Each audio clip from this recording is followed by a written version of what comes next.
விஜய்க்கு அவசரமா பணம் தேவைப்படும் பொழுது லிக்விட் கேஷா நெறைய கேஷ வந்து இவர் குடுத்திருக்கார்.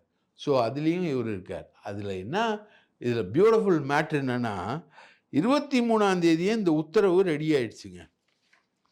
அத வந்து லேட்டா வந்து விஜய் அனவுன்ஸ் பண்றதுக்கு காரணம் என்னன்னா, சரத் என்ற அமைச்சர், கில்லி சரத், அவர் வந்து சேப்பாக்கம் ஸ்டேடியத்தில வந்து கொக்கைன வந்து கன்சியூமுக்கு தயாராகுற ஒரு வீடியோவ வந்து அவங்க ஃப்ரெண்ட்ஸே எடுத்து பரப்பியிருக்காங்க.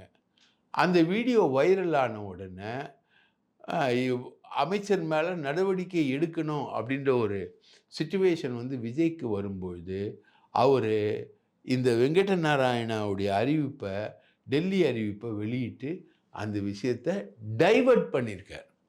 ஆனா இந்த விஷயம் இன்னும் டைவர்ட் ஆகல.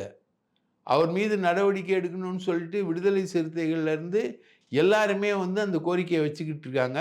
அந்த அமைச்சர் வந்து கொக்கைன் அடிச்சாரு அப்படின்னா, அவர் மேல வந்து நீங்க நடவடிக்கை எடுக்கணுன்ற கோரிக்கைய ஆ இன்னைக்கு ஆதரவு தெரிவிக்கிறவங்க, விஜய்க்கு ஆதரவு தெரிவிக்கக்கூடிய அமைச்சரவை வட்டாரத்தில இருக்கக்கூடிய ஆட்களே சொல்லிக்கிட்டு இருக்காங்க.